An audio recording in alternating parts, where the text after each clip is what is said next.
ദൈവത്തിന്റെ അതിപരിശുദ്ധ നാമം വാഴ്ത്തപ്പെടുമാറാകട്ടെ. നാം കൊലോസ്യർക്ക് എഴുതിയ ലേഖനമാണ് പഠിച്ചുകൊണ്ടിരിക്കുന്നത്. അതിന്റെ 1-ാം അധ്യായത്തിന്റെ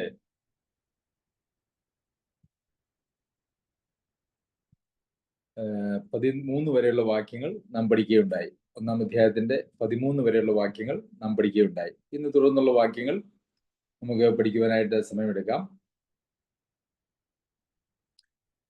14-ാമത്തെ വാക്യം, അവനിൽ നമുക്ക് പാപമോചനം എന്ന വീണ്ടെടുപ്പുണ്ട്. കർത്താവായ യേശുക്രിസ്തുവിൽ നമുക്ക് പാപമോചനം എന്ന വീണ്ടെടുപ്പുണ്ട്. ഒരു വിശദീകരണം ആവശ്യമില്ലാത്തതായിട്ടുള്ള ഒരു വാക്യമാണത്. അവൻ അദൃശ്യനായ ദൈവത്തിന്റെ പ്രതിമയും സർവസൃഷ്ടിക്കും ആദ്യജാതനുമാകുന്നു. വളരെയേറെ തെറ്റിദ്ധരിക്കപ്പെട്ടതോ തെറ്റായി പഠിപ്പിക്കപ്പെടുന്നതുമായിട്ടുള്ള ഒരു വാക്യമാണിത്. പ്രത്യേകിച്ച് സർവസൃഷ്ടിക്കും ആദ്യജാതൻ എന്ന് ഉപയോഗിക്കുന്നതായിട്ടുള്ള ആ പ്രയോഗം എന്ന് പറയുന്നു. അവൻ അദൃശ്യനായ ദൈവത്തിന്റെ പ്രതിമയാണ്. ദൈവത്തെ ആരും ഒരു നാളും കണ്ടിട്ടില്ല. എന്നാൽ കർത്താവാണ് പിതാവിനെ നമുക്ക് വെളിപ്പെടുത്തിയിരിക്കുന്നത് എന്ന് നമുക്ക് കാണുവാനായിട്ട് സാധിക്കും. അതിൽ നാം അങ്ങനെ വായിക്കുന്നുണ്ട്. യോഹന്നാൻ എഴുതിയ സുവിശേഷം 1-ാം അധ്യായത്തിന്റെ 18-ാം വാക്യത്തിൽ ദൈവത്തെ ആരും ഒരു നാളും കണ്ടിട്ടില്ല, പിതാവിന്റെ മടിയിലിരിക്കുന്ന ഏകജാതനായ പുത്രൻ അവനെ വെളിപ്പെടുത്തിയിരിക്കുന്നു.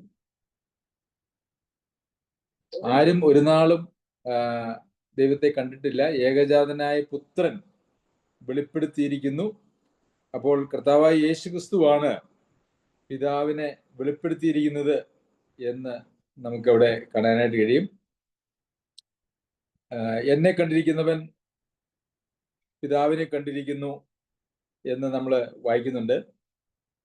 14-ാം അധ്യായം, യോഹന്നാൻ എഴുതിയ സുവിശേഷം 14-ാം അധ്യായത്തിന്റെ 9-ാം വാക്യത്തിൽ യേശു അവനോട് പറഞ്ഞത്, ഞാൻ ഇത്രകാലം നിങ്ങളോട് കൂടി ഇരുന്നിട്ടും നീ എന്നെ അറിയുന്നില്ലയോ ഫിലിപ്പോസേ?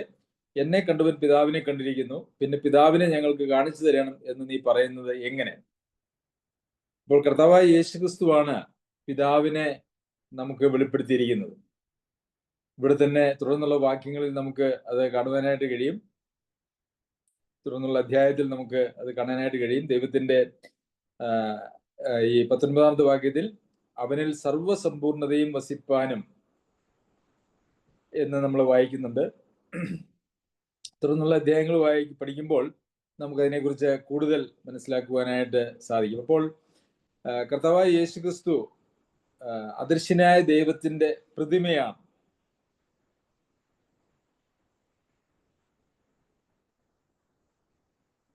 എബ്രായർക്ക് എഴുതിയ ലേഖനം 1-ാം അധ്യായത്തിന്റെ 3-ാം വാക്യത്തിൽ അവൻ അവന്റെ തേജസ്സിന്റെ പ്രഭയും തത്വത്തിന്റെ മുദ്രയും എന്നാണ് കർത്താവിനെ കുറിച്ച് പറഞ്ഞിരിക്കുന്നത്. തേജസ്സിന്റെ പ്രഭയും തത്വത്തിന്റെ മുദ്രയും. ഫിലിപ്പിയർക്ക് എഴുതിയ ലേഖനം 2-ാം അധ്യായത്തില് ദൈവത്തോടുള്ള സമത്വം മുറുകെ പിടിച്ചു കൊള്ളണമെന്ന് വിചാരിക്കാതെ. അപ്പോൾ കർത്താവായ യേശുക്രിസ്തുവിൽ പിതാവിന്റെ എല്ലാ സമ്പൂർണതയും വസിക്കുന്നു എന്നുള്ളത് നമ്മൾ മനസ്സിലാക്കണം. അങ്ങനെ പിതാവിന്റെ എല്ലാ സമ്പൂർണതയും കർത്താവായ യേശുക്രിസ്തുവിൽ വസിക്കുന്നില്ല എങ്കിൽ ഈ പാപമോചനം എന്ന വീണ്ടെടുപ്പ്, അതായത് മനുഷ്യന്റെ പാപത്തിന് വേണ്ടിയുള്ള പരിഹാരമായിട്ട് ഒരിക്കലും കർത്താവിനെ തീരുവാനായിട്ട് കഴിയുകയില്ല. കേവലം ഒരു മനുഷ്യനാണ് അല്ലെങ്കിൽ സൃഷ്ടിയാണ് കർത്താവായ യേശുക്രിസ്തു എങ്കിൽ യേശുക്രിസ്തുവിന് ഒരിക്കലും പാപത്തിന് പരിഹാരം വരുത്തുവാനായിട്ട് കഴിയുകയില്ല എന്നുള്ളതാണ് യാഥാർത്ഥ്യം. കാരണം സൃഷ്ടി എന്ന് പറയുമ്പോൾ അത് പരിമിതികൾ ഉള്ളതാണ്. ദൈവമല്ല, ദൈവം ഒരിക്കലും സൃഷ്ടിയല്ല. അപ്പോൾ സൃഷ്ടികളായിരിക്കുന്ന മനുഷ്യന്റെ പാപത്തിന്റെ പ്രശ്നത്തിന് വേണ്ടി ഒരു സൃഷ്ടിക്കൊന്നും ചെയ്യുവാനായിട്ട് കഴിയുകയില്ല എന്നുള്ളതാണ് അതിന്റെ യാഥാർത്ഥ്യം എന്ന് പറയുന്നത്. പിന്നെ സർവസൃഷ്ടിക്കും അദൃശ്യനായ ദൈവത്തിന്റെ പ്രതിമയും സർവസൃഷ്ടിക്കും ആദ്യജാതനുമാകുന്നു. ഈ സർവസൃഷ്ടിക്കും ആദ്യജാതനാണ് എന്ന് പറയുന്നതിനെ പലപ്പോഴും അതിനെ ആളുകൾ വ്യാഖ്യാനിക്കുന്നത്, പ്രത്യേകിച്ച് യഹോവയുടെ സാക്ഷികൾ എന്ന് പറയുന്ന വിഭാഗം, അവര് അതിനെക്കുറിച്ച് പ്രത്യേകമായി പറയുന്നത് പിതാവായ ദൈവം, യഹോവയായ ദൈവം ആദ്യം ഒരു ദൈവത്തെ സൃഷ്ടിച്ചു, അല്ലെങ്കിൽ കർത്താവായ യേശുക്രിസ്തുവിനെ സൃഷ്ടിച്ചു. യേശുക്രിസ്തു പിതാവായ ദൈവത്തിന്റെ സൃഷ്ടിയാണ് എന്നുള്ള നിലയിലാണ് ഈ ആദിജാതൻ എന്ന് പറയുന്നത് കൊണ്ട് അതാണ് അർത്ഥമാക്കുന്നത് എന്നാണ് അവരുടെ പഠിപ്പില്. എന്നാൽ അങ്ങനെയല്ല. പ്രത്യേകിച്ച് അതിനെ സംബന്ധിച്ച് നാം അതിൻ്റെ മൂലഭാഷയിൽ അതിനുപയോഗിച്ചിരിക്കുന്നതായിട്ടുള്ള വാക്കുകൾ എടുത്ത് പരിശോധിച്ചാൽ ഈ ആദിജാതൻ എന്ന് പറയുന്നത് അത് ശ്രേഷ്ഠതയെയും പരമാധികാരത്തെയും കാണിക്കുന്നതിന് വേണ്ടി ഉപയോഗിക്കുന്നതായിട്ടുള്ള ഒരു പദമാണ്. എന്ന് മാത്രവുമല്ല, തുടർന്നുള്ള വാക്യങ്ങളിൽ പ്രത്യേകിച്ച് അതിൻ്റെ 18-ാമത്തെ വാക്യത്തിൽ മരിച്ചവരുടെ ഇടയിൽ നിന്ന് ആദ്യനായി എഴുന്നേറ്റവനുമാകുന്നു.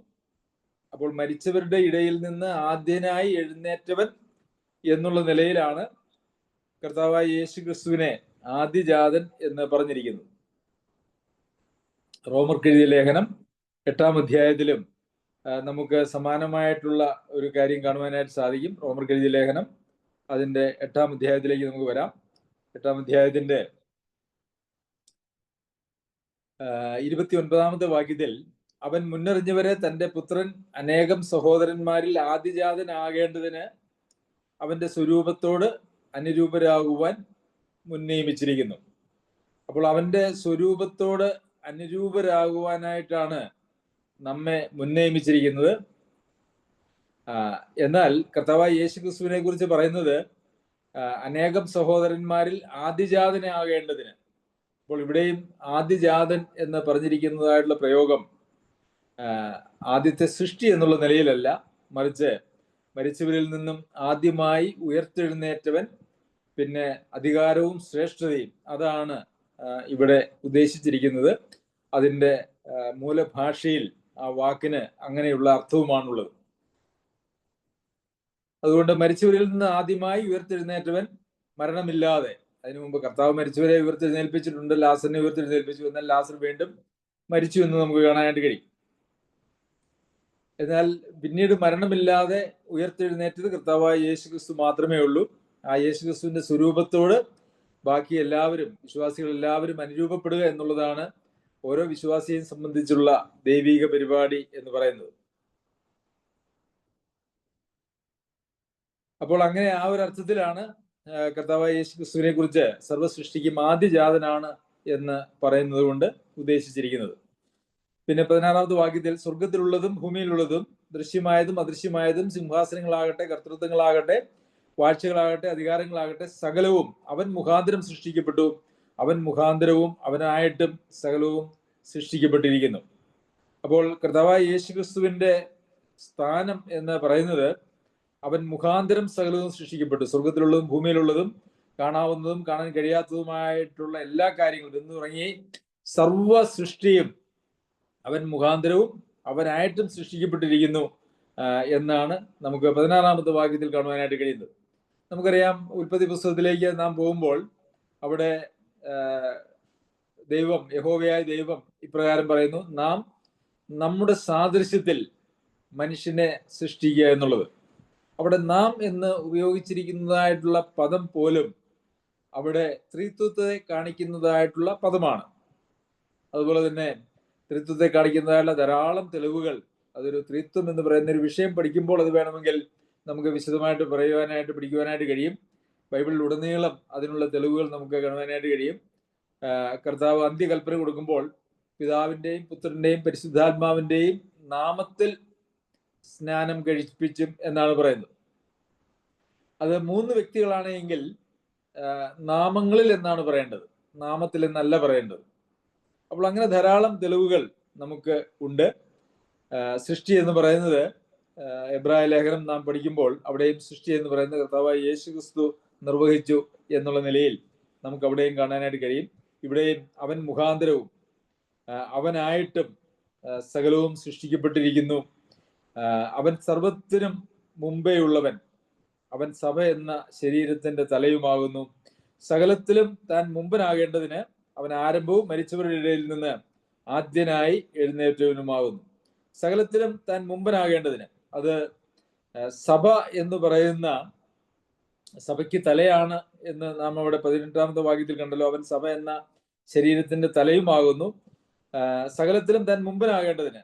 അപ്പോൾ സഭ എന്ന ആ ശരീരത്തിന്റെ തലയായിട്ട് കർത്താവായ യേശുക്രിസ്തുവിന് തീരണമെങ്കിൽ താൻ സകലത്തിന് മുൻപേ ആകേണ്ടത് ആവശ്യമാണ്. എന്നാൽ മാത്രമേ സഭയെ, ഞാൻ എൻ്റെ സഭയെ പണിയും എന്നാണ് കർത്താവ് പറഞ്ഞത്. അല്ലാതെ സഭയെ സൃഷ്ടിച്ചിട്ട്, സഭയെ ഉണ്ടാക്കിയിട്ട് അതിനൊരു തലവനെ നിശ്ചയിക്കുകയല്ല ചെയ്തിരിക്കുന്നത്. മറിച്ച് കർത്താവായ യേശുക്രിസ്തു മുമ്പനായി, അല്ലെങ്കിൽ ആദിജാതനായി, ആദ്യമേ ഉയർത്തെഴുന്നേറ്റവനായി, സകലത്തിനും മുമ്പനായതിനു ശേഷം, സഭയ്ക്ക് തലയായതിനു ശേഷം ആണ് സഭയെ തനിക്ക് കൊടുത്തിരിക്കുന്നു എന്നാണ് നമുക്ക് കാണാനായിട്ട് കഴിയുന്നത്. അവൻ സർവ്വത്തിനും മുമ്പേ ഉള്ളവൻ, അവൻ സകലത്തിനും ആധാരമായിരിക്കുന്നു, അവൻ സഭ എന്ന ശരീരത്തിന്റെ തലയുമാകുന്നു. സകലത്തിനും താൻ മുമ്പനാകേണ്ടതിന് അവൻ ആരംഭവും മരിച്ചവരുടെ ഇടയിൽ നിന്ന് ആദ്യനായി എഴുന്നേറ്റവനുമാകുന്നു. അവനിൽ സർവ്വസമ്പൂർണതയും വസിപ്പാനും. അപ്പോൾ കർത്താവായ യേശുക്രിസ്തുവിൽ സർവ്വസമ്പൂർണതയും വസിക്കുക. 2-ാമത്തെ അധ്യായത്തിൽ അവനിലല്ലോ ദൈവത്തിന്റെ സർവ്വസമ്പൂർണതയും ദേഹരൂപമായി വസിക്കുന്നത് എന്ന് നമ്മൾ വായിക്കുന്നുണ്ട്. ദൈവത്തിന്റെ സർവ്വസമ്പൂർണതയും ദേഹരൂപമായിട്ട് വസിക്കുന്നത് കർത്താവായ യേശുക്രിസ്തുവിലാണ്. അപ്പോൾ കർത്താവായ യേശുക്രിസ്തുവിലാണ് സർവ്വസമ്പൂർണതയും ദേഹരൂപമായിട്ട് വസിക്കുന്നത്. അവൻ ക്രൂശിൽ ചൊരിഞ്ഞ രക്തം കൊണ്ട് അവൻ മുഖാന്തരം സമാധാനം ഉണ്ടാക്കി, ഭൂമിയിലുള്ളതോ സ്വർഗത്തിലുള്ളതോ സകലത്തെയും അവനെ കൊണ്ട് തന്നോട് നിരപ്പിപ്പാനും പിതാവിന് പ്രസാദം തോന്നി. അപ്പോൾ കർത്താവായ യേശുക്രിസ്തുവിനാൽ ഈ സകലത്തെയും തന്നോട് നിരപ്പിക്കുവാനായിട്ട് പിതാവിന് പ്രസാദം തോന്നി.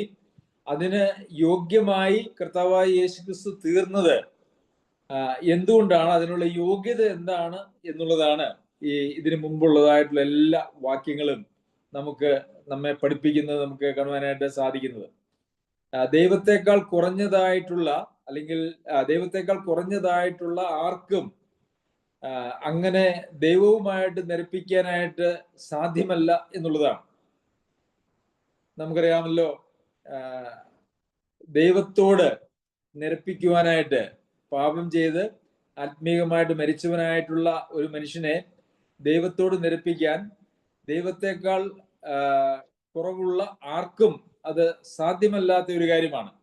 അപ്പോൾ എന്തുകൊണ്ട് കർത്താവായ യേശുക്രിസ്തുവിനാൽ പിതാവിന് മനുഷ്യനോട് നിരപ്പ് വന്നു എന്നുള്ളത്, അതല്ലെങ്കിൽ നിരപ്പിക്കാനായിട്ട് കഴിയും എന്നുള്ളതിന്റെ കാര്യങ്ങളാണ് യഥാർത്ഥത്തിൽ നമ്മൾ ഇന്ന് വായിച്ചതായിട്ടുള്ള ഈ എല്ലാ വേദഭാഗങ്ങളിലും നമുക്ക് കാണുവാനായിട്ട് കഴിയുന്നത്. അവനിൽ നമുക്ക് പാപമോചനം എന്ന വീണ്ടെടുപ്പുണ്ട്. എന്തുകൊണ്ടാണ് കർത്താവായ യേശുക്രിസ്തുവിൽ മുഖാന്തരം, അല്ലെങ്കിൽ യേശുക്രിസ്തുവിലൂടെ മാത്രം നമുക്ക് ആ വീണ്ടെടുപ്പ് ഉളവാകുന്നത് എന്നുള്ളതിന്റെ ഒരു വിശദീകരണമാണ് നാം ഇപ്പോൾ വായിച്ചതായിട്ടുള്ള ഈ വേദഭാഗങ്ങളിലെല്ലാം കാണുവാനായിട്ട് കഴിയുന്നത്. അവനിൽ നമുക്ക് പാപമോചനം എന്ന വീണ്ടെടുപ്പ് ഉണ്ട് എന്ന് പറയുമ്പോൾ അവനിൽ അല്ലാതെ മറ്റാരിലും അതില്ല എന്നുള്ളതും അതിൽ തന്നെ അർത്ഥമാക്കിയിരിക്കുന്ന കാര്യമാണ്. മറ്റാരിലും പാപമോചനം എന്ന വീണ്ടെടുപ്പ് ഇല്ല. അപ്പോൾ ആ വീണ്ടെടുപ്പിന് കർത്താവായ യേശുക്രിസ്തു പ്രാപ്തനായത്, അല്ലെങ്കിൽ യേശുക്രിസ്തു ആ വീണ്ടെടുപ്പിന് യോഗ്യനായി തീർന്നതിന്റെ കാരണമാണ് അവൻ അദൃശ്യനായ ദൈവത്തിന്റെ പ്രതിമയാണ്. അല്ല എങ്കിൽ പിതാവിനെ അങ്ങനെ തന്നെ മനുഷ്യരൂപത്തിൽ വെളിപ്പെടുത്തിയാൽ, അല്ലെങ്കിൽ മനുഷ്യനായി വെളിപ്പെടുത്തിയാൽ പിതാവ് എങ്ങനെ ഇരിക്കും എന്നുള്ളത് കർത്താവായ യേശുക്രിസ്തുവിലൂടെ നാം കാണുന്നു. അതുപോലെ തന്നെ സർവ്വസൃഷ്ടിക്കും ആദ്യജാതൻ, ആദ്യമായി ഉയർത്തെഴുന്നേറ്റവൻ കർത്താവായ യേശുക്രിസ്തുവിന് വേണ്ടിയും യേശുക്രിസ്തുവിനാലുമാണ്, മുഖാന്തരവുമാണ് ഈ സകലമായിട്ടുള്ള സൃഷ്ടികളും നടന്നിരിക്കുന്നത്. എല്ലാറ്റിനും മുമ്പേ ഉള്ളവനാണ് അവൻ, എല്ലാറ്റിനും ആധാരമായിരിക്കുന്നു. സഭയുടെ തലയും താൻ തന്നെ ആയിരിക്കുന്നു. അവൻ എല്ലാറ്റിനും മുമ്പനാണ്, മരിച്ചവരുടെ ഇടയിൽ നിന്ന് ആദ്യമായി ഉയർത്തെഴുന്നേറ്റവനാണ്.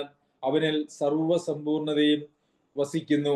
അതുകൊണ്ടാണ് കർത്താവായ യേശുക്രിസ്തുവിന്റെ ക്രൂശിൽ ചൊരിഞ്ഞതായിട്ടുള്ള രക്തമുഖാന്തരം സമാധാനം ഉണ്ടാക്കുവാൻ, ഭൂമിയിലോ സ്വർഗത്തിലോ ഉള്ള സകലത്തെയും അവനെ കൊണ്ട് തന്നോട് നിരപ്പിക്കുവാൻ പിതാവിന് പ്രസാദം തോന്നിയതും അങ്ങനെ സാധിക്കുന്നതും എന്ന് നമുക്ക് കാണുവാനായിട്ട് കഴിയും. പ്രിയമുള്ളവരെ, കർത്താവായ യേശുക്രിസ്തു തനിക്ക് പാപപരിഹാര യാഗം നടത്തി മനുഷ്യവർഗത്തെ മുഴുവൻ പിതാവിനോട് നിരപ്പിക്കുവാനായിട്ട് കഴിയുന്നത് കർത്താവായ യേശുക്രിസ്തുവിന്റെ മുകളിൽ പറഞ്ഞിരിക്കുന്നതായിട്ടുള്ള എല്ലാ യോഗ്യതകളുമാണ്.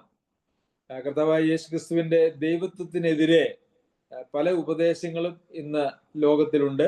ഇന്നല്ല, അത് 1-ാം നൂറ്റാണ്ട് മുതൽ അതുണ്ട്. കാരണം പിശാച് ഏറ്റവും അധികമായി ശ്രമിക്കുന്നത് കർത്താവായ യേശുക്രിസ്തുവിന്റെ ആ മഹത്വം എന്ന് പറയുന്നത് അത് മാറ്റിക്കളഞ്ഞാൽ, അത് യഥാർത്ഥത്തിൽ കർത്താവായ യേശുക്രിസ്തു ആരായിരിക്കുന്നുവോ, താൻ ദൈവമായിരിക്കുന്നു എന്നുള്ള ഒരു കാര്യത്തെ നാം കുറച്ച് കണ്ടാൽ രക്ഷാകര പദ്ധതി, ദൈവത്തിന്റെ രക്ഷാകര പദ്ധതി എന്ന് പറയുന്നത് അവിടെ അവസാനിച്ചു എന്നുള്ളതാണ്. അതൊരു വലിയ ദുരുപദേശം 1-ാം നൂറ്റാണ്ട് മുതൽ ഉണ്ടായിട്ടുള്ളതാണ്. ഈ കാലഘട്ടത്തിലും അങ്ങനെയുള്ള ഉപദേശങ്ങൾ ഉണ്ട്. നമുക്ക് ആ ഒരു കാര്യത്തെക്കുറിച്ച്, ത്രിത്വത്തെക്കുറിച്ച് നമുക്ക് വേണമെങ്കിൽ പിന്നീട് വിശദമായിട്ട് നമുക്ക് പഠിക്കുവാനായിട്ട് സമയമെടുക്കാം. മുമ്പേ ദുഷ്പ്രവൃത്തികളാൽ മനസ്സുകൊണ്ടാകുന്നവരും ശത്രുക്കളുമായിരുന്ന നിങ്ങളെ അവന്റെ മുമ്പിൽ വിശുദ്ധരും നിഷ്കളങ്കരും കുറ്റമില്ലാത്തവരുമായി നിർത്തേണ്ടതിന് അവനിപ്പോൾ തന്റെ ജഡശരീരത്തിൽ തന്റെ മരണത്താൽ നിരപ്പിച്ചു. അപ്പോൾ ഇവിടെ കൊലോസ്യയിലെ വിശ്വാസികളോട് പൗലോസ് അപ്പോസ്തലൻ പറയുകയാണ്, നിങ്ങൾ മുമ്പേ നിങ്ങൾ, അല്ലെങ്കിൽ മുമ്പേ ദുഷ്പ്രവൃത്തികളാൽ മനസ്സുകൊണ്ടാകുന്നവരും ശത്രുക്കളുമായിരുന്ന നിങ്ങളെ. അപ്പോൾ അതിന്റെ അർത്ഥം ഇന്ന് നിങ്ങൾ അങ്ങനെയല്ല എന്നുള്ളതാണ്. ദൈവത്തിന്റെ ശത്രുക്കളല്ല, ദുഷ്പ്രവൃത്തികളാൽ മനസ്സുകൊണ്ട് അകന്നവരല്ല.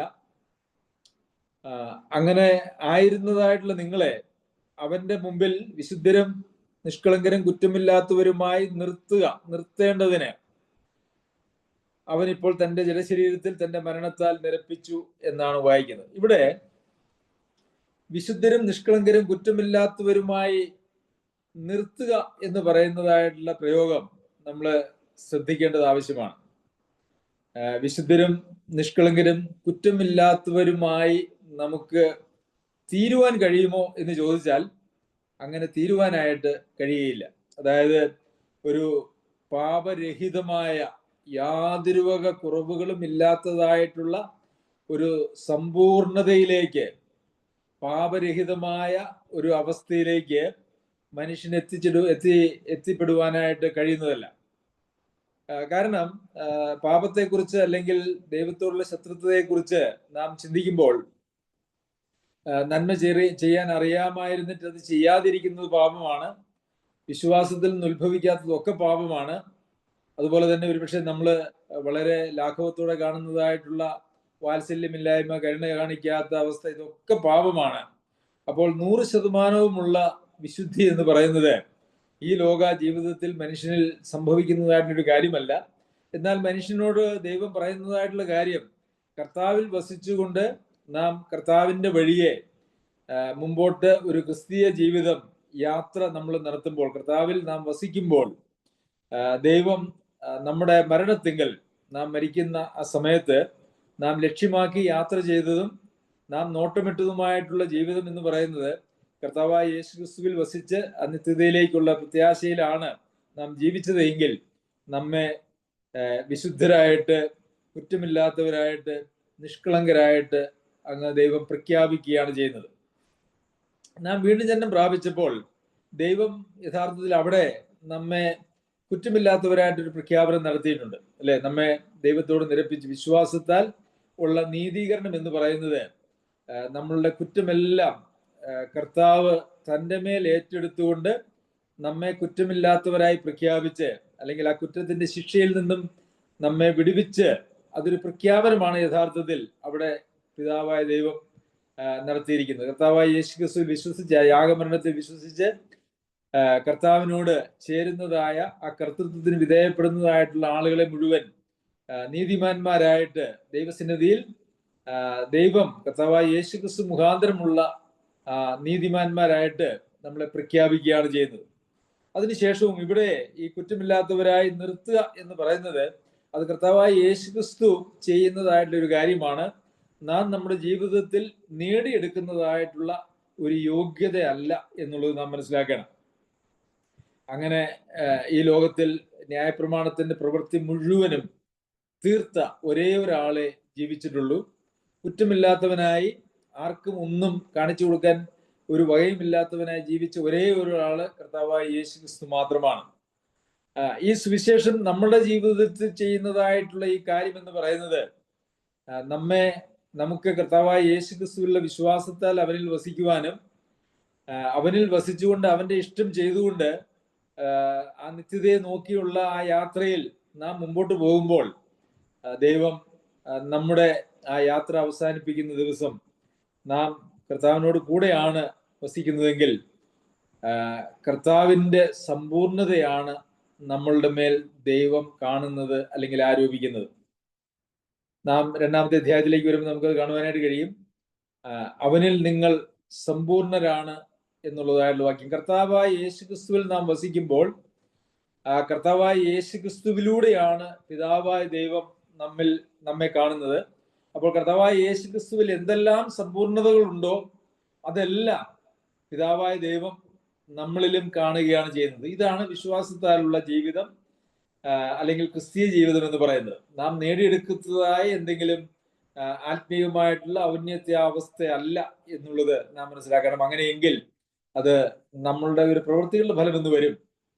എന്നാൽ നമുക്ക് പ്രവർത്തിക്കണ്ടയോ എന്ന് ചോദിച്ചാൽ നാം പ്രവർത്തിക്കുകയല്ല, മറിച്ച് നമ്മളിലുള്ള ശരിയായിട്ടുള്ള വിശ്വാസം നമ്മളിൽ ചില പ്രവൃത്തികൾ ഉളവാക്കുകയാണ് ചെയ്യുന്നത്.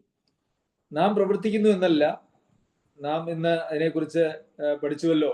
നാം മരിച്ചു, ക്രിസ്തുവിന്റെ ജീവൻ നമ്മളിൽ വ്യാപരിക്കുമ്പോൾ ആ ക്രിസ്തുവിന്റെ ജീവന്റെ യഥാർത്ഥത്തിൽ ആ ലക്ഷണങ്ങൾ നമ്മളിലൂടെ പുറത്തു വരുന്നതാണ് നമ്മളുടെ ജീവിതത്തിൽ പ്രവൃത്തികളായിട്ട് രൂപാന്തരങ്ങളായിട്ട് വരുന്നത്.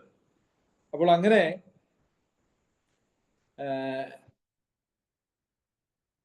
നമ്മെ ശത്രുക്കളായിരുന്നു, നമ്മെ മനസ്സുകൊണ്ടാകുന്നവരായിരുന്നു, നമ്മെ ഒരു വലിയ ഒരു സ്ഥാനത്തേക്കാണ് കർത്താവായ യേശുക്രിസ്തു മുഖാന്തരം പിതാവ് എടുത്തുകൊണ്ട് വരുന്നത് അല്ലെങ്കിൽ നിർത്തുവാനായിട്ട് പോകുന്നത്. ഇപ്പോൾ നിർത്തിയിരിക്കുന്നത് അങ്ങനെ തന്നെയാണ് എന്നുള്ളത് നാം മനസ്സിലാക്കണം. അത് തൻ്റെ ജഡശരീരത്തിൽ തൻ്റെ മരണത്താൽ നമ്മെ പിതാവിനോട് നിരപ്പിക്കുകയാണ് ചെയ്തത്. കാരണം ആ ജഡശരീരത്തിലുള്ള മരണത്താലാണ് നാം നേരത്തെ വായിച്ചതായി ഇന്ന് ആരംഭിച്ചതായിട്ടുള്ള ആ ഒരു വാക്യത്തിൽ നാം കണ്ടത്. അവിടെ അവനിൽ നമുക്ക് പാപമോചനം എന്ന വീണ്ടെടുപ്പുണ്ട്. അവനിൽ നമുക്ക് പാപമോചനം എന്ന വീണ്ടെടുപ്പുണ്ട്. ആ വീണ്ടെടുപ്പ് അവന്റെ ജഡശരീരത്തിൽ അവന്റെ മരണത്താലാണ് നമുക്ക് ലഭിച്ചത്. ഒരു നിരപ്പ് നമുക്ക് ലഭിച്ചത്, ആ വീണ്ടെടുപ്പ് നമുക്ക് ലഭിച്ചത് എന്നുള്ളത് മനസ്സിലാക്കാം. പിന്നെ ആകാശത്തിന്റെ കീഴെ സകല സൃഷ്ടികളുടെയും ഇടയിൽ ഘോഷിച്ചും പൗലോസ് എന്ന ഞാൻ ശുശ്രൂഷകനായി തീർന്നും നിങ്ങൾ കേട്ടുമിരിക്കുന്ന സുവിശേഷത്തിന്റെ പ്രത്യാശയിൽ നിന്ന് നിങ്ങൾ ഇളകാതെ അടിസ്ഥാനപ്പെട്ടവരും സ്ഥിരതയുള്ളവരുമായി വിശ്വാസത്തിൽ നിലനിന്നുകൊണ്ടാൽ അങ്ങനെ അവന്റെ മുമ്പിൽ നിൽക്കും. അപ്പോൾ എങ്ങനെ അവന്റെ മുമ്പിൽ നിൽക്കുമെന്നാണ് നാം വായിക്കുന്നത്. എങ്ങനെയാണ് അവന്റെ മുമ്പിൽ നിൽക്കുന്നത്? വിശുദ്ധരും നിഷ്കളങ്കരും കുറ്റമില്ലാത്തവരുമായി നമ്മൾ നിൽക്കും. അങ്ങനെ നിൽക്കണമെങ്കിൽ, അങ്ങനെ നിർത്തേണ്ടതിന് വേണ്ടിയാണ് കർത്താവ് ഒരു യാഗമായി തീർന്നത്. അങ്ങനെ അവന്റെ മുമ്പിൽ നിൽക്കും. എന്നാൽ നാം എങ്ങനെ ജീവിച്ചാലാണ് അങ്ങനെ അവന്റെ മുമ്പിൽ നിൽക്കുവാനായിട്ട് കഴിയുന്നത് എന്നുള്ളതാണ് ഇപ്പോൾ നമ്മൾ വായിച്ചതായ 23-ാമത്തെ വാക്യം നമ്മെ കാണിക്കുന്നു. ആകാശത്തിന് കീഴെ സകല സൃഷ്ടികളുടെയും ഇടയിൽ ഘോഷിച്ചും പൗലോസ് എന്ന ഞാൻ ശുശ്രൂഷകനായി തീർന്നും നിങ്ങൾ കേട്ടുമിരിക്കുന്ന സുവിശേഷത്തിന്റെ പ്രത്യാശയിൽ നിന്ന്. അപ്പോൾ സുവിശേഷത്തിന്റെ പ്രത്യാശ, സുവിശേഷം എന്ന് പറയുന്നത് കേവലം ഒരു മനുഷ്യന്റെ ആത്മരക്ഷയ്ക്ക് വേണ്ടുന്നതായ ഒരു സന്ദേശം മാത്രമല്ല. അത് ഇവിടെ നിന്നും നമുക്ക് മനസ്സിലാക്കുവാനായിട്ട് കഴിയും. ആ സുവിശേഷത്തിന് ഒരു പ്രത്യാശയുണ്ട്. നമ്മളുടെ വീണ്ടും ജനനം മുതൽ നമ്മുടെ ശരീരത്തിന്റെ വീണ്ടെടുപ്പ് വരെയുള്ളതായിട്ടുള്ള മുഴുവൻ കാര്യങ്ങളും ഉൾപ്പെട്ടതാണ് കർത്താവായ യേശുക്രിസ്തുവിന്റെ സുവിശേഷം എന്ന് പറയുന്നത്. അത് കേവലം നമ്മുടെ വീണ്ടും ജനനത്തിൽ ഒതുങ്ങുന്നതായിട്ടുള്ള കാര്യമല്ല. അപ്പോൾ നാം കേട്ടിരിക്കുന്ന പൗലോസ് അപ്പോസ്തലൻ ശുശ്രൂഷകനായി തീർന്നിരിക്കുന്ന ആ സുവിശേഷത്തിന്റെ പ്രത്യാശ എന്ന് പറയുന്നത്, പ്രിയമുള്ളവരെ, നമ്മുടെ മരണത്തിനപ്പുറം കർത്താവായ യേശുക്രിസ്തുവിലൂടെ സ്വർഗത്തിൽ നമുക്ക് സ്വരൂപിച്ചിരിക്കുന്നതായിട്ടുള്ള പ്രത്യാശയെക്കുറിച്ചാണ്. ആ പ്രത്യാശ ഈ ലോകത്തിലുള്ളതായ ഒരു കാര്യവുമായി ബന്ധപ്പെട്ടതല്ല, ഒന്നും അതിലെ പ്രസക്തമല്ല. നമ്മളുടെ സുവിശേഷത്തിന്റെ പ്രത്യാശ എന്ന് പറയുന്നത് ഈ ലോകത്തിന് അപ്പുറമായിട്ടുള്ള ഒരു കാര്യമാണ്. അങ്ങനെ അപ്പുറമായിട്ടുള്ള കാര്യത്തിൽ നാം ആ പ്രത്യാശയിൽ നിന്ന് ഇളകാതെ അടിസ്ഥാനപ്പെട്ടവരും സ്ഥിരതയുള്ളവരുമായി.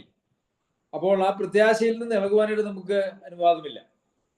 ആ പ്രത്യാശയിൽ നിന്ന് ഇളകിയാൽ നമുക്ക് ക്രിസ്തീയ ജീവിതം അസാധ്യമാണ് എന്നുള്ളതാണ് അതിൻ്റെ അർത്ഥം. കാരണം ആ പ്രത്യാശയാലാണ് നാം രക്ഷിക്കപ്പെട്ടിരിക്കുന്നത്. നമ്മുടെ നോട്ടം എന്ന് പറയുന്നത് ആ പ്രത്യാശയിലേക്കാണ്. നമ്മളുടെ നോട്ടം എന്ന് ആ പ്രത്യാശയിൽ നിന്ന് ഈ ലോകത്തിലെ വിവിധങ്ങളായിട്ടുള്ള കാര്യങ്ങളിലേക്ക് മാറുന്നുവോ, അങ്ങനെ മാറിയാൽ രണ്ട് വിധത്തിൽ നമ്മളുടെ ജീവിതത്തെ സ്വാധീനിക്കും. ഒന്ന്, ലോകത്തെ സ്നേഹിച്ച്, ലോകത്തിലുള്ളതിനെ സ്നേഹിച്ച് ദൈവസ്നേഹം ഇല്ലാത്തവരായിട്ട് നാം മാറിപ്പോകാനായിട്ടുള്ള സാധ്യതയുണ്ട്. അതല്ല എങ്കിൽ നാം നിരാശരും പരാജിതരും അതുപോലെ തന്നെ കഷ്ടങ്ങളിലും ഒക്കെ കുലുങ്ങിപ്പോയി ദൈവത്തെ വിട്ട്, വിശ്വാസം വിട്ട് പോകുന്ന ആളുകളായിട്ട് തീരുവാൻ സാധ്യതയുണ്ട്. അപ്പോൾ നമ്മളുടെ പ്രത്യാശ എന്ന് പറയുന്നത് നിത്യതയിൽ വെച്ചിരിക്കേണ്ടത് നമ്മൾ ക്രിസ്തീയ ജീവിതത്തിന്റെ ഏറ്റവും അടിസ്ഥാനപരമായിട്ടുള്ള വിജയത്തിന് ആവശ്യമായ കാര്യമാണ്. അതിൽ നമ്മൾ പരാജയപ്പെട്ടാൽ നമ്മൾ ക്രിസ്തീയ ജീവിതം നമുക്ക് മുമ്പോട്ട് കൊണ്ടുപോകാനായിട്ട് കഴിയുകയില്ല. അതിൽ പരാജയപ്പെട്ടതായിട്ടുള്ള ആളുകൾ ലോകത്തിൽ മറ്റാളുകൾ ജീവിക്കുന്ന അതേ നിലവാരം മാത്രമേ പുലർത്തുന്നുള്ളൂ എന്നുള്ളതാണ് അതിൻ്റെ ഒരു യാഥാർത്ഥ്യം എന്ന് പറയുന്നത്. ഇന്ന് ക്രിസ്തീയ ലോകത്തിൽ പ്രത്യേകിച്ച് വിശ്വാസികൾ എന്ന് പറയുന്നവരായിട്ടുള്ള ആളുകളുടെ ഇടയിലും നാം പരിശോധിച്ചു കഴിഞ്ഞാൽ ഈ നിത്യതയുടെ പ്രത്യാശയിൽ നിന്നും മാറി അനേകര് ഈ ലോകത്തിലെ പ്രശ്നങ്ങളിലും പ്രതിസന്ധികളിലും പെട്ട് വിശ്വാസം ത്യജിച്ചവരായിട്ടും, അതല്ല എങ്കിൽ ഈ ലോകത്തിലെ മോഹങ്ങളിലും ലോകത്തിന്റെ ഇഷ്ടങ്ങളിലും അതുപോലെ തന്നെ ജഡത്തിന്റെ ഇഷ്ടങ്ങളിലും മോഹങ്ങളിലും ഒക്കെ കുടുങ്ങി വിശ്വാസം ത്യജിച്ചവരായിട്ടും നമുക്ക് കാണുവാനായിട്ട് സാധിക്കും. ഇത് രണ്ടും സംഭവിച്ചാൽ നമുക്ക് ആ ഒരു അതായത് വിശുദ്ധരും നിഷ്കളങ്കരും കുറ്റമില്ലാത്തവരുമായി ദൈവസന്നിധിയിൽ നിൽക്കുവാനായിട്ട് കഴിയുന്നതല്ല. അപ്പോൾ അങ്ങനെ പ്രത്യാശയിൽ നിങ്ങൾ ഇളകാതെ അടിസ്ഥാനപ്പെട്ടവരും സ്ഥിരതയുള്ളവരും. അപ്പോൾ അവിടെ നമുക്ക് ഇളകുവാനായിട്ട് പാടില്ല. ഇളകാത്ത നിലയിൽ അടിസ്ഥാനമിട്ടവരും അതിൽ നിലനിൽക്കുന്നവരും സ്ഥിരതയുള്ളവർ എന്നാണ് നമുക്ക് കാണുന്നത്. അതിൽ അടിസ്ഥാനപ്പെട്ടവരും സ്ഥിരതയുള്ളവരുമായി. നമുക്കറിയാം പൗലോസ് അപ്പോസ്തലൻ അങ്ങനെ ഉള്ള ഒരു വ്യക്തിയായിരുന്നു. അതുകൊണ്ടാണ് റോമർക്ക് എഴുതിയ ലേഖനം 8-ാം അധ്യായത്തിൽ ഉയരത്തിനോ ആഴത്തിനോ ഇപ്പോഴുള്ളതിനോ വരുവാനുള്ളതിനോ മറ്റ് യാതൊരു സൃഷ്ടിക്കോ പിതാവായ ദൈവത്തിലുള്ള കർത്താവായ യേശുക്രിസ്തുവിലുള്ള ദൈവസ്നേഹത്തിൽ നിന്നും എന്നെ വേർപിരിക്കാൻ കഴിയുകയില്ല എന്ന് ഞാൻ ഉറച്ചിരിക്കുന്നു എന്ന് പറയുന്നു. അപ്പോൾ ഈ പ്രപഞ്ചത്തിൽ യാതൊരു കാര്യങ്ങൾക്കും നമുക്ക് ഒരുപക്ഷെ അനുകൂലമായിട്ടോ പ്രതികൂലമായിട്ടോ വരുന്നതായിട്ടുള്ള ഒരു കാര്യത്തിനും കർത്താവായ യേശുക്രിസ്തുവിലുള്ള ദൈവസ്നേഹത്തിൽ നിന്നും എന്നെ വേർപിരിക്കുവാൻ കഴിയുകയില്ല എന്ന് പൗലോസ് അപ്പോസ്തലൻ പറഞ്ഞതിന്റെ കാര്യം എന്ന് പറയുന്നത്, പൗലോസ് അപ്പോസ്തലൻ താൻ ശുശ്രൂഷകനായി തീർന്ന, താൻ ഘോഷിക്കുന്നതായ, താൻ കേട്ടതായിട്ടുള്ള ആ സുവിശേഷത്തിന്റെ പ്രത്യാശയിൽ ഇളകാതെ അടിസ്ഥാനപ്പെട്ട് സ്ഥിരതയുള്ളവനായി നിൽക്കുന്നു എന്നുള്ളതാണ്. എന്നാൽ പലപ്പോഴും നമ്മുടെ വിശ്വാസത്തിന്റെ ബലഹീനത കൊണ്ട് നമുക്ക് എന്തെങ്കിലും കഷ്ടങ്ങളോ പ്രയാസങ്ങളോ വന്നു കഴിയുമ്പോൾ നമ്മൾ വിശ്വാസത്തിൽ തളരുന്നവരും ചോദ്യം ചെയ്യുന്നവരും ദൈവത്തിനെതിരെ പിറുപിറുക്കുന്നവരും സഭയെയും സഭായോഗങ്ങളെയും ഉപേക്ഷിക്കുന്നവരും ഒക്കെയായി തീരുന്നതായിട്ടുള്ള പ്രവണത നമുക്ക് ക്രിസ്തീയ ലോകത്ത് കാണുവാനായിട്ട് കഴിയും. എന്നാൽ അങ്ങനെയുള്ള ആളുകൾക്ക് ആർക്കും അവന്റെ മുമ്പിൽ വിശുദ്ധരും നിഷ്കളങ്കരും കുറ്റമില്ലാത്തവരുമായി നിൽക്കുവാനായിട്ട് കഴിയുകയില്ല. അങ്ങനെ അടിസ്ഥാനപ്പെട്ടവരും സ്ഥിരതയുള്ളവരുമായി വിശ്വാസത്തിൽ നിലനിന്നുകൊണ്ടാൽ അങ്ങനെ അവന്റെ മുമ്പിൽ നിൽക്കും. അപ്പോൾ നമ്മുടെ ജീവിതം എന്ന് പറയുന്നത് വിശ്വാസത്താലുള്ള നമ്മുടെ നിലനിൽപ്പുമായിട്ട് ബന്ധപ്പെട്ടതായിട്ടുള്ള കാര്യമാണ്. വിശ്വാസത്താലാണ് നമ്മുടെ ആത്മരക്ഷ, നമ്മുടെ നീതീകരണം. വിശ്വാസത്താലാണ് നമ്മുടെ ആത്മരക്ഷ. വിശ്വാസത്താലാണ് നമ്മുടെ ജീവിതം. അപ്പോൾ ഈ വിശ്വാസത്തിൽ നിലനിൽക്കുന്ന ആളുകൾക്ക് മാത്രമേ അങ്ങനെ അവന്റെ മുമ്പിൽ നിൽക്കുവാനായിട്ട് കഴിയുകയുള്ളൂ. പ്രിയമുള്ളവരെ, നാം ഈ നിലയിൽ വിശ്വാസത്തിൽ നിലനിൽക്കുന്ന ആളുകളാണോ? പലപ്പോഴും ഈ വിശ്വാസത്തിൽ നിലനിൽക്കുക എന്ന് പറയുമ്പോൾ വിശ്വാസത്തിന്റെ പ്രവൃത്തികളില്ലാത്തതായ ഒരു വിശ്വാസവുമായി മുമ്പോട്ട് പോകുന്നതായിട്ടുള്ള ധാരാളം ആളുകളെ നമുക്ക് കാണാനായിട്ട് കഴിയും. വിശ്വാസം പ്രവൃത്തികളിലൂടെ വെളിപ്പെടുന്നില്ല. വിശ്വാസം ഉണ്ടെന്ന് പറയുന്നു, ആ വിശ്വാസം അവരുടെ പ്രവൃത്തികളിലൂടെ വെളിപ്പെടുന്നില്ല. പ്രവൃത്തികളിലൂടെ വെളിപ്പെടാത്തതായിട്ടുള്ള വിശ്വാസം ദൈവസന്നിധിയിൽ സ്വീകാര്യമായിട്ടുള്ള വിശ്വാസമല്ല. അത് യാക്കോബ് എഴുതിയ ലേഖനത്തിൽ നാം വായിക്കുന്നത് പോലെ അത് അങ്ങനെ ഒരു വിശ്വാസത്തിൽ ആർക്കും രക്ഷിക്കപ്പെടുവാനായിട്ട് കഴിയുകയില്ല. കാരണം അത് വിശ്വാസത്തിന്റെ പേര് മാത്രമുള്ളത്. കേവലം അത് നമ്മളുടെ ഉള്ളിലുള്ള ചില അറിവുകൾ മാത്രമാണ് നമുക്ക് പാരമ്പര്യമായി ലഭിച്ചതോ നമ്മുടെ സമൂഹത്തിൽ നിന്നും ഒരുപക്ഷെ നാം പോകുന്നതായിട്ടുള്ള സഭയിലെ പ്രസംഗങ്ങളിൽ നിന്നുമൊക്കെ നാം കേട്ട് നമ്മുടെ ഉള്ളിൽ നമ്മുടെ മനസ്സിലുള്ളതായ ചില താല്പര്യങ്ങൾ അല്ലെങ്കിൽ ബോധ്യങ്ങൾ എന്നുള്ളതിനപ്പുറം നമ്മെ രക്ഷിക്കുന്നതും നമ്മെ നടത്തുന്നതും ദൈവസന്നിധിയിൽ നമ്മെ സ്വീകാര്യരാക്കുന്നതുമായിട്ടുള്ള വിശ്വാസം ആകുവാനായിട്ട് സാധ്യതയില്ല എന്നുള്ളതാണ്. അപ്പോൾ പ്രിയമുള്ളവരെ, നമ്മളുടെ വിശ്വാസം അത് പ്രവൃത്തികളിലൂടെ വെളിപ്പെടേണ്ടത് ആവശ്യമാണ്. കർത്താവായ യേശുക്രിസ്തുവിന്റെ മുമ്പാകെ അല്ലെങ്കിൽ പിതാവിന്റെ മുമ്പാകെ നമ്മെ വിശുദ്ധരും നിഷ്കളങ്കരും കുറ്റമില്ലാത്തവരുമായി നിർത്തുവാനായിട്ടാണ് കർത്താവായ യേശുക്രിസ്തു നമ്മുടെ പാപത്തിന്റെ ശിക്ഷ ഏറ്റെടുത്തുകൊണ്ട് പിതാവായ ദൈവത്തോട് നമ്മെ നിരപ്പിച്ചത്. നമുക്കിന്ന് നമ്മളുടെ ഉത്തരവാദിത്വം എന്ന് പറയുന്നത് ആ സുവിശേഷത്തിന്റെ ഒരു പ്രത്യാശയുണ്ട്. അത് ഈ ലോകത്തിലല്ല. ആ പ്രത്യാശയിൽ നിന്ന് ഇളകാതെ അതിൽ അടിസ്ഥാനപ്പെട്ട് ആ വിശ്വാസത്തിൽ നിലനിന്നാൽ അങ്ങനെ അവന്റെ മുമ്പിൽ നമുക്ക് നിൽക്കുവാനായിട്ട് കഴിയും. അങ്ങനെ നിൽക്കുന്നില്ല എന്ന് വരികിൽ, അതായത് കുറ്റമില്ലാത്തവരും നിഷ്കളങ്കരും വിശുദ്ധരുമായിട്ട് നമുക്ക് അങ്ങനെ നിൽക്കാൻ കഴിയാതെ വരുന്നു എന്ന് വന്നാൽ, അല്ലെങ്കിൽ പിതാവിന് അങ്ങനെ പ്രഖ്യാപിക്കുവാനായിട്ട് കഴിയുന്നില്ല എന്ന് വന്നാൽ, നമുക്ക് നിത്യതയിലേക്കുള്ള പ്രവേശനം എന്ന് പറയുന്നത് ഉണ്ടാവില്ല. കാരണം നിത്യതയിൽ കുറ്റമുള്ളവർക്കും അതുപോലെ തന്നെ വിശുദ്ധരല്ലാത്തവർക്കും നിഷ്കളങ്കരല്ലാത്തവർക്കും കുറ്റമുള്ളവർക്കും ഒരിക്കലും സ്വർഗത്തിൽ നിലനിൽക്കുവാനായിട്ട് കഴിയില്ല. എന്നാൽ അത് കർത്താവിലൂടെ മാത്രമാണ്, വിശ്വാസത്താൽ മാത്രമാണ്.